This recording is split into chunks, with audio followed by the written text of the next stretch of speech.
Hello everyone, I am Somni Akhtar from Alamkul Coaching Center and today I am going to start the first chapter of class 11 biology, that is the living world. Okay, the first question which arises in our mind, that what defines or what distinguishes a life or a living being from non-living beings. The life is itself is a unique feature and which is present in plants, animals and certain kind of microbes.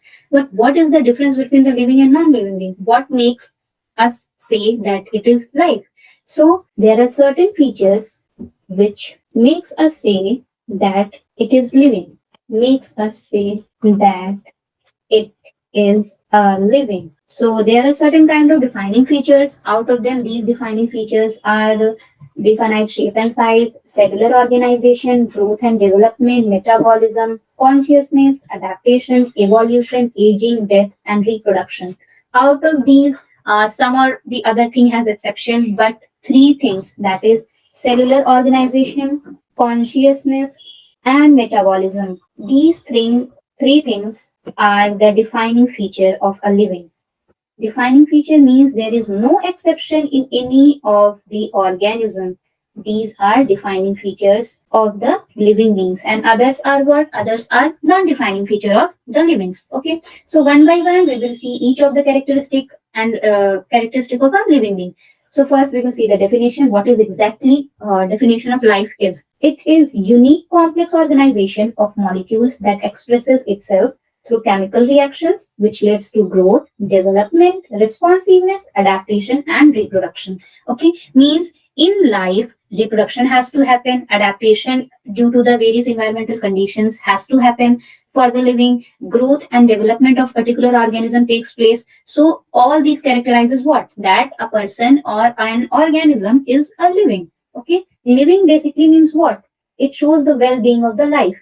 That is, everything is going on very well in the life of certain organism or particular uh, plant, animal, or any human being. Okay. Now, the first characteristic or first defining feature is definite shape and size. So, definite shape and size includes what? Each and every organism has what?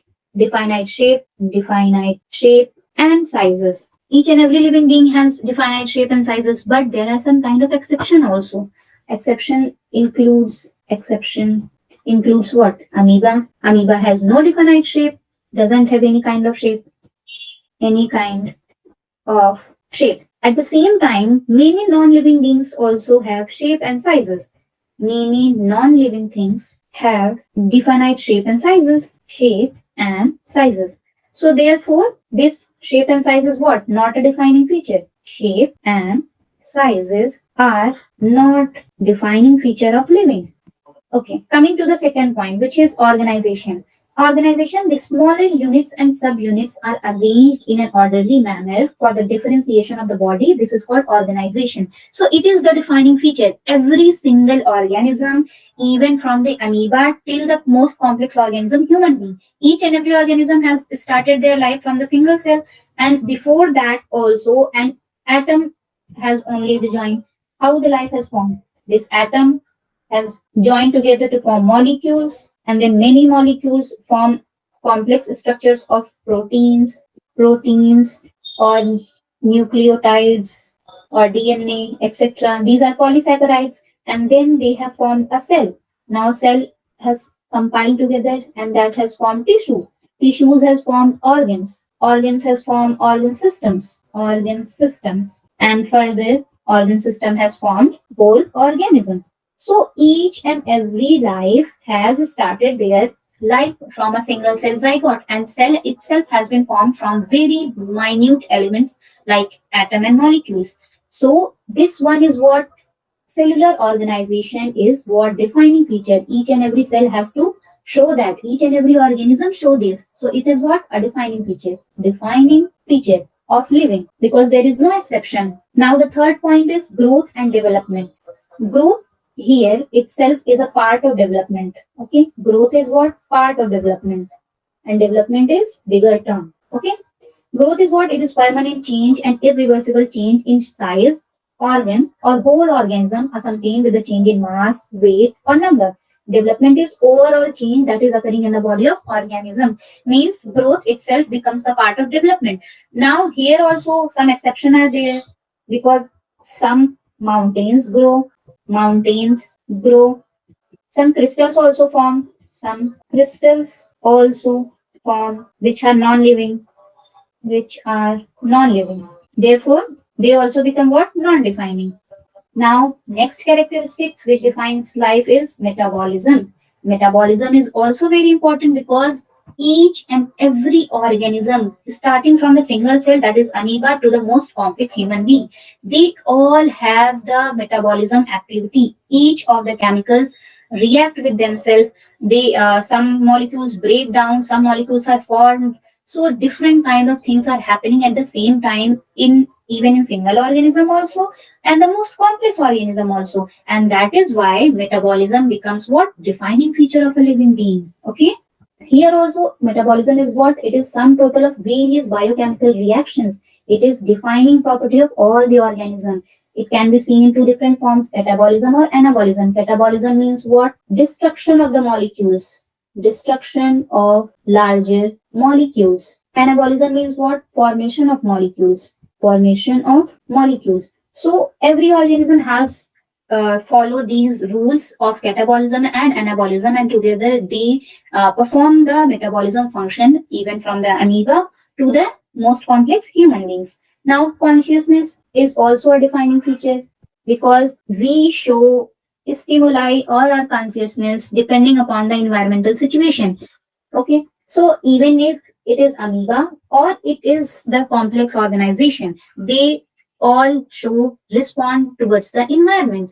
uh, Even if we place something near the plant, like plant has the conscious activity towards the light, towards the gravity, towards the touch, so each and every living being show this feature of consciousness, and it is also defining feature because there is no exception. Defining feature. See, ability to sense the external environment. All living beings have the ability to sense and respond to the external stimuli.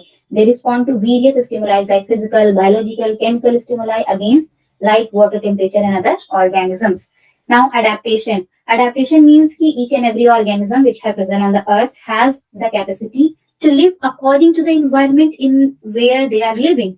Like some animals are living in air, some kind of microorganism living in very high heat, very high temperature areas, and some other kind of microorganism are living inside the human beings also. So each and every organism which are present in the earth, they all have the capacity to adapt themselves according to the environment, and this feature of the living being is called as adaptation. Okay, adaptation means every living beings adapt themselves to live in particular environment in order to sustain and grow. Some organisms also show hibernation and aestivation as a form of adaptation. Hibernation means summer sleep, and aestivation means winter sleep.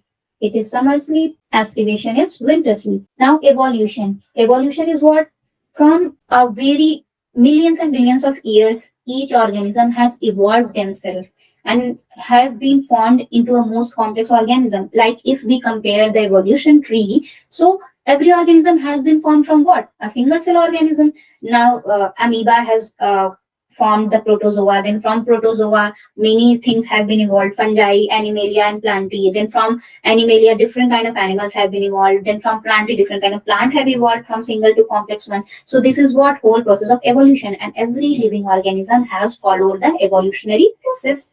Okay, so each and every living organism have the ability to evolve and change in response to their surrounding. Now, next feature is aging. Each and every living organism share a shell life period, time duration in which they live. But this cannot be defining feature because again, amoeba is said to be immortal organism.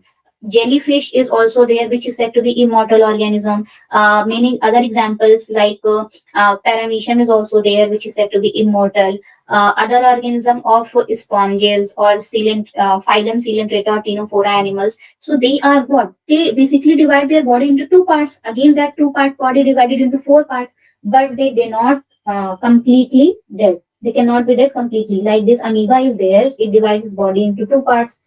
Now, from these two parts, another two bodies will be formed. So, in complete sense, they never die. They are immortal. That is why it is not a defining property.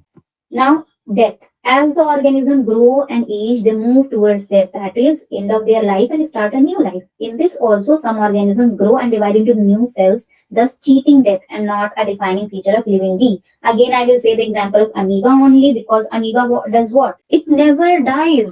It divides its body part into two daughter cells, then those daughter cells again grow and mature and they itself divide further. So this is how they never die. They cheat the aging also, and at the same time they cheat the death also. So these are all features of the living beings. One feature is also there, that is reproduction. Reproduction.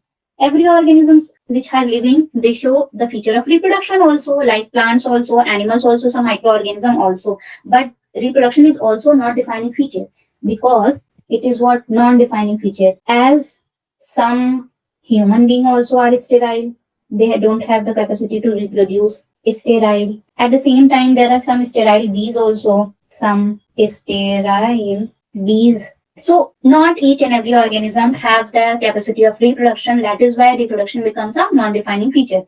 But these are what is still a feature of the living beings.